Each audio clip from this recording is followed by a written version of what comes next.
Oiê, tudo bem com vocês?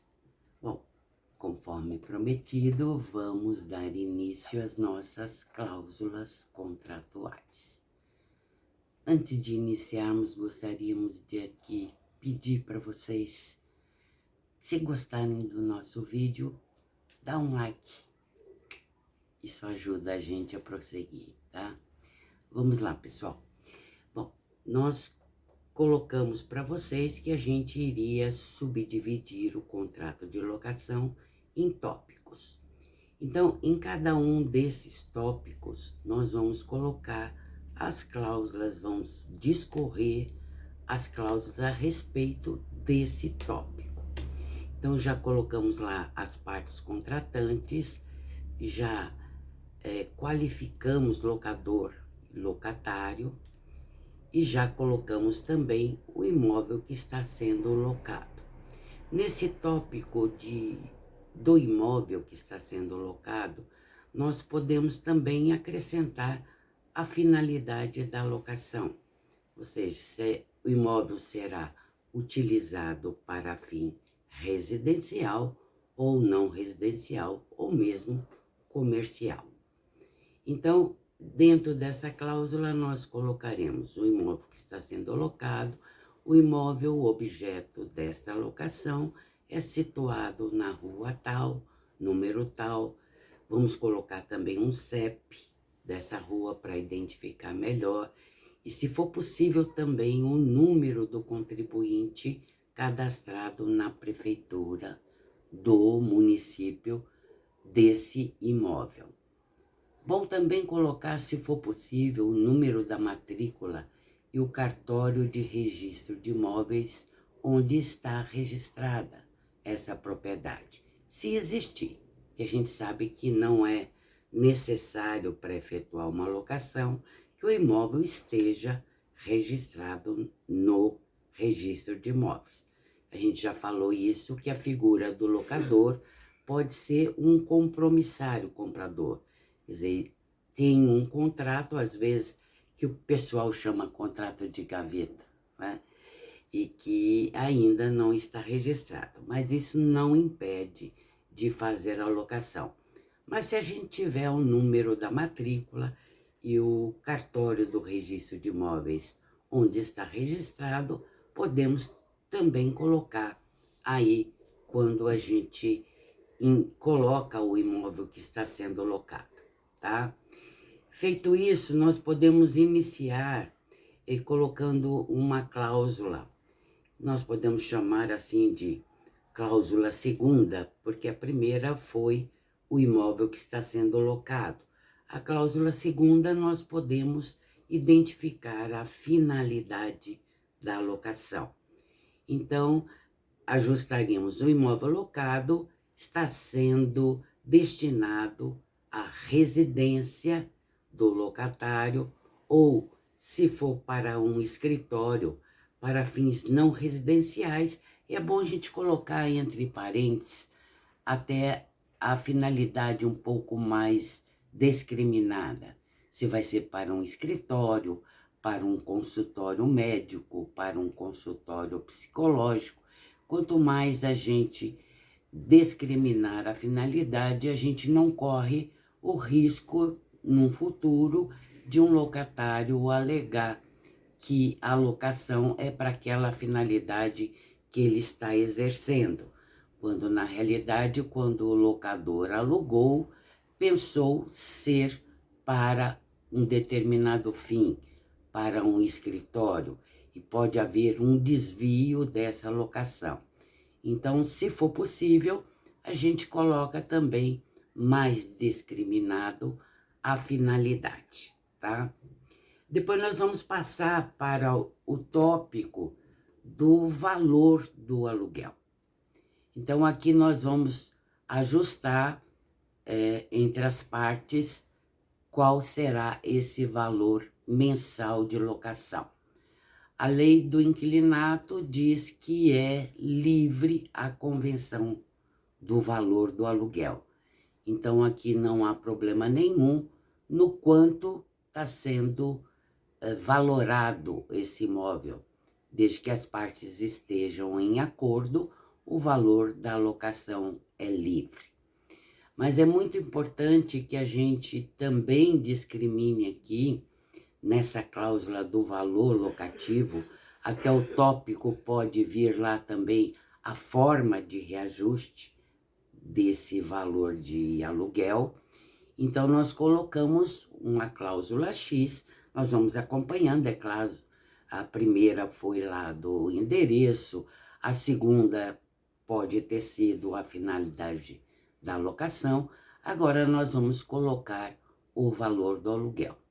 Então, o valor do aluguel mensal para o primeiro ano de locação é X, que será reajustado anualmente de acordo com o índice que as partes ajustarem.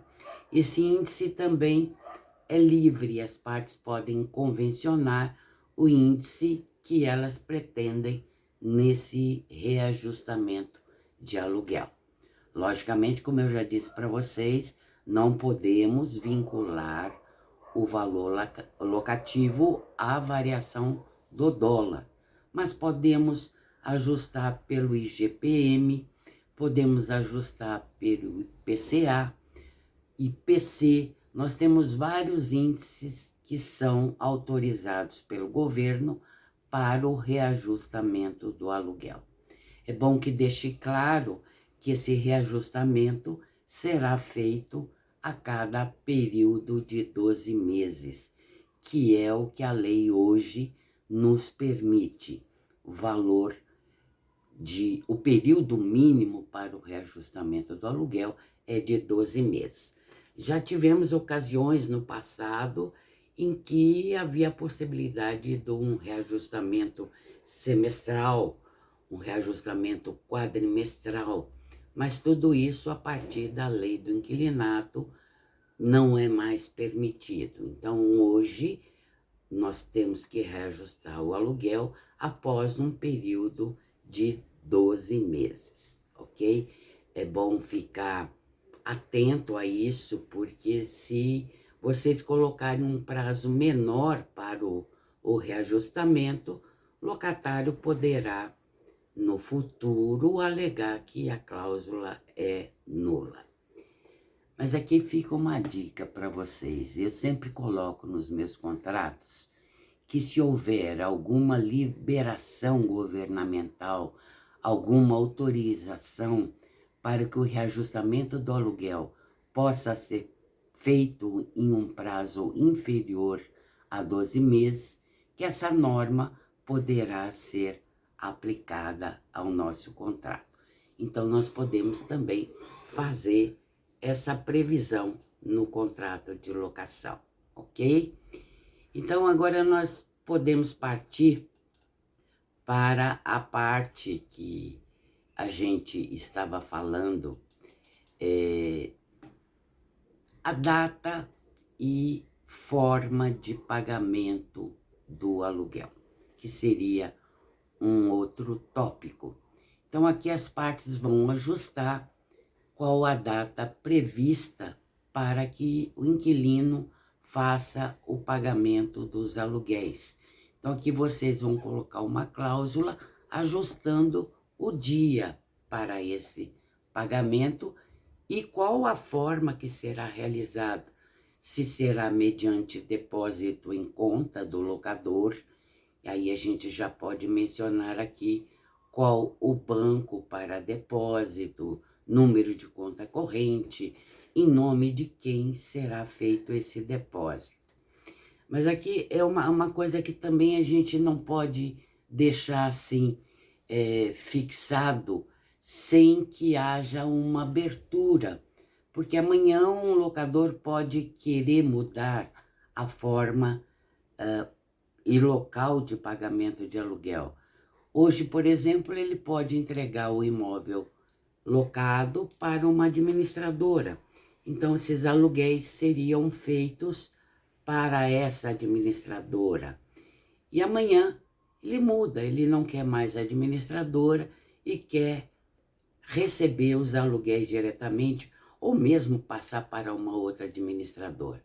Então, nós podemos prever também que os aluguéis seriam pagos de determinada forma ou onde o locador comunicar por escrito. Então, deixar aqui um pouco livre também para que possa, no futuro, haver uma mudança desse local de pagamento. Dentro desse tópico também, nós podemos ajustar como serão feitos os pagamentos de verbas como condomínios, IPTUs, contas de luz, contas de água.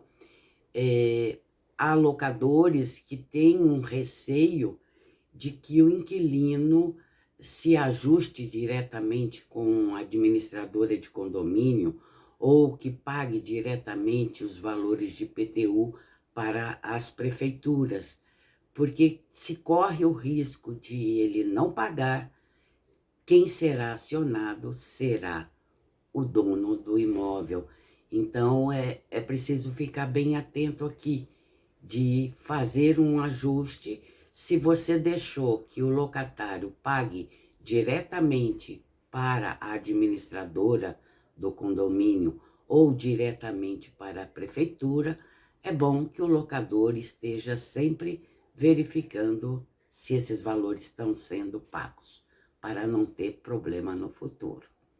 Outra forma, você pode ajustar, as partes podem ajustar, que o próprio locador pague essas despesas e o inquilino faça o reembolso mensalmente desses valores. É uma forma melhor e mais segura. Melhor porque numa despesa de condomínio, às vezes, há valores que são para o locador. Então, quando se passar para o inquilino o valor do mês a ser pago, já se deduz esses valores, como taxas extraordinárias, por exemplo, que seriam de responsabilidade do locador.